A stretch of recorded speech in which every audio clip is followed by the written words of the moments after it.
사람들이 빚의 무게를 너무 그다지 대수롭지 않게 여기는 것 같습니다. 근데 실제 그 빚을 이제 내서 빚의 이자를 원금을 갖고 있는 사람들에게 그 빚의 무게는 엄청나죠. 못 모르는 2030들 철없이 5천만원, 1억, 3억, 5억, 7억 대출하는데 이제 그걸 이제 갚아야 되는 시기가 오고 그 이제 감당해야 될 대출 금리가, 대출 이자가 올라가면 이제 그때부터 이제 지옥에서 살게 되는 겁니다. 물론 평생 그렇게 살 것 같지만 그 시기도 또 한 5년 10년 지나면 또 대출 이자 내려가고 또 상황이 또 나아져서 또 덜 힘들어질 때도 오긴 합니다. 근데 지금 2025년부터요 앞으로 한 5년가량은요 죽었다 복창하고 정신 바짝 차리고 투잡 쓰리잡 해가지고 이자를 빨리 내고 원금을 조금이라도 더 갚아가는 그런 모습들, 진짜 특단의 대책을 세우지 않으면 정말 힘들다라는 겁니다. 대한민국에서 공식 집계한 걸로 금융노예가 한 620만 명쯤 된다고 하죠. 그 중에서 200만 명 가량은 사실상 구제가 불가능하다고 합니다. 가산금리 먹이고 또 원금 갚으라고 하면 또 원금 일부 상한 5천만 원, 1억, 2억 상환하라고 얘기하면 그냥 무너질 사람들이라는 겁니다. 그들은 금융권들이 재빨리 손 써서 빨리 경매 처분시키고 빨리 이제 원금 회수하려고 이제 아둥바둥 거릴 것이고, 이제 600만 명 중에서 620만 명 중에서 한 420만 명은요 그냥 가산금리 더 먹여서 죽지 않을 만큼만 목 끝까지 차긴 했지만 이 잠겨가지고 두 손 두 발 들지 않을, 죽지 않을 만큼만 계속 가산금리를 조금씩 올릴 거라는 겁니다. 그게 이제 앞으로 벌어질 일이죠.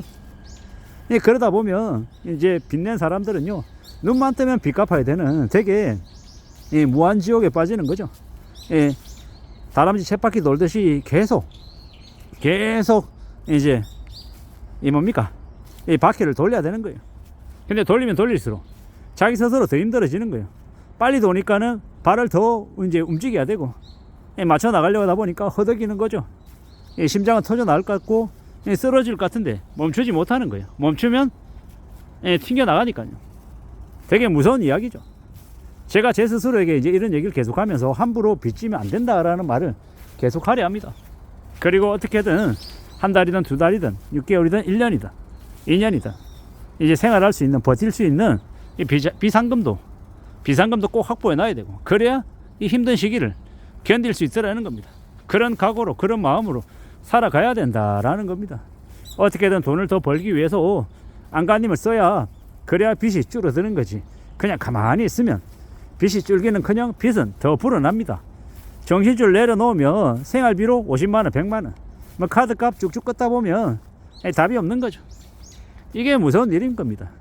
우리가 더욱더 조심하고 더 정신 차리고 살아가야 된다는 겁니다. 요새 신용카드 되게 많이 쓰죠. 현금으로 결제하는 사람도 잘 없습니다. 왜냐? 돈이 없으니까요. 신용카드 쓰면 그 빚이잖아요. 돌려막기 하는 거잖아요. 계속 그렇게 삽니다. 그리고 신용카드 혜택으로 뭐 포인트 이렇게 받는 거 있잖아요. 그걸로 또 다른 뭔가를 하려 하고요. 그렇게 하지 않으면 답이 없는 구조가 이미 고착화가 돼버렸죠. 현금 쓸 수 없는 상황까지 놓여졌다라고 보면 맞죠.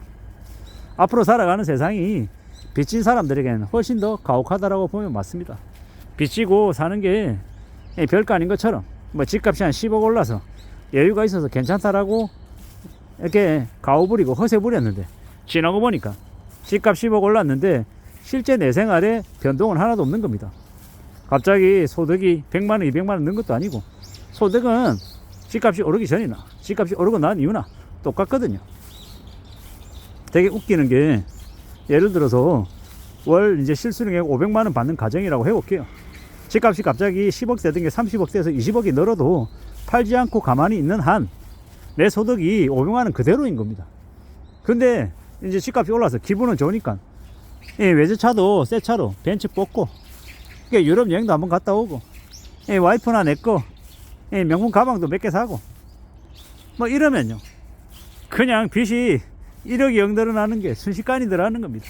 빚이 1억 2억 늘어났는데도 아유 나 가지고 있는 아파트 집값이 20억 올라서 충분히 그걸로 팔면 커버가 돼 뭐 이런 생각으로 살아가는 거죠. 그런데 현실 세계에서 현실은요 매달 500만원 받은 가지고 그걸로 살아가는 겁니다. 근데 이게 상황이 안 바뀌었다라는 거죠. 예를 들어서 월세를 매달 100만 원씩 받을 수 있는 오피스텔을 샀어요. 자기 돈으로. 그러면 그거는 실질적인 이 월 소득이 늘어난 거라 그건 나의 생활에 보탬이 되죠. 월에 수입이 100만 원 늘었으니까요. 그런 현금 흐름을 만들어내는 부동산이다. 아니 그러면 충분히 계속 늘려가면 도움이 됩니다. 근데 주거용 부동산을 사서 자기 엉덩이에 깔고 앉아 있으면서 혹은 갭 투기라고 해서 뭐 아파트를 3채 5채 늘려본들 당장 현금 흐름이 나오지 않는 거는 그냥 등기대에 있는 등기 권리증만 몇 개 더 들고 있는 거지 실생활은 별로 도움이 되지 않는다라는 거. 게다가 그런 와중에 집값이라도 떨어지면 어떻게 됩니까? 전세금 돌려줘야 되는 말도 안 되는 일이 아니라 황당한 일이 벌어지는 거죠. 내가 집어넣었던 돈은 다 날아가고 전세금이 더 떨어지고 하면 전세금 마련하려고 추가로 대출 받아야 되는 머리 아픈 상황이 벌어지더라는 겁니다. 이런 상황을 겪지 않으려면 최대한 자기가 감당할 수 있는 범위 안에서 대출을 내고 좀 안전하게 살아갈 궁리를 하는 게 제일 좋겠다라는 겁니다. 그렇게 마음먹고 살아가야 그래야 길이 열리더라는 겁니다. 우리가 살아간 이 시대를 어떻게 좀 이렇게 보는 게 좋겠습니까? 보수적으로 생각하고 최대한 너무 빡빡하기가 아니라 어느 정도 감당할 수 있는 여유가 되는 그 범위 안에서 뭔가를 결정하고 뭔가를 만들어가는 게 제일 좋겠다라는 겁니다. 그렇게 살아갈 때 그럴 때 길이 열리는 것 같습니다. 그게 제일 좋은 모습인 것 같습니다. 현명하게 영리하게 계산하고 또 설계해서 움직이는 게 좋겠습니다. 안전하게 살아가자라는 겁니다. 빚을 너무 많이 내지 말고 감당할 수 있는 범위까지만 빚을 내자라는 게 제가 드리고 싶은 얘기입니다. 빚을 아예 내지 말자는 얘기는 아니고, 그리고 현금 흐름을 확보할 수 있는 그러한 빚은 또 일견 영리한 모습일 수도 있다라는 거. 그런데 무리하게 갭 투기한다거나 아니면 비투하는 것, 그걸 위해서 빚을 내는 건 매우 우려스러운 모습이다라고 생각합니다. 최대한 안전하게 좀 영리하게 살아가는 게 좋을 것 같습니다. 최대한 빚내는 걸 두려워하고 염려하는 게 제일 올바른 모습이다라고 저는 생각합니다. 그렇게 살아야, 그렇게 움직여야 괜찮아지지 않겠나라고 생각합니다. 참 막막한 시대에 우리가 살고 있잖아요. 그래서 좀 더 염려하고 좀 더 대비하는 게 필요한 것 같습니다. 천천히 차근차근 움직여 나가보자고요. 그냥 되는 거 없으니까 좀 더 염려하고 지내야겠죠. 마음 굳게 먹어야 될 것 같고요. 차근차근 차분하게 뭔가를 좀 궁리하며 살아가는 게 제일 좋을 것 같습니다. 그렇게 살아가야, 그렇게 지내야, 그래야 길이 열린다라고 봅니다. 아무쪼록 우리가 살아가는 이 시대, 이 현실을 잘 감내하고 잘 감당하기 위해서 더욱더 영리하게 움직여야 될 것 같습니다. 이상입니다.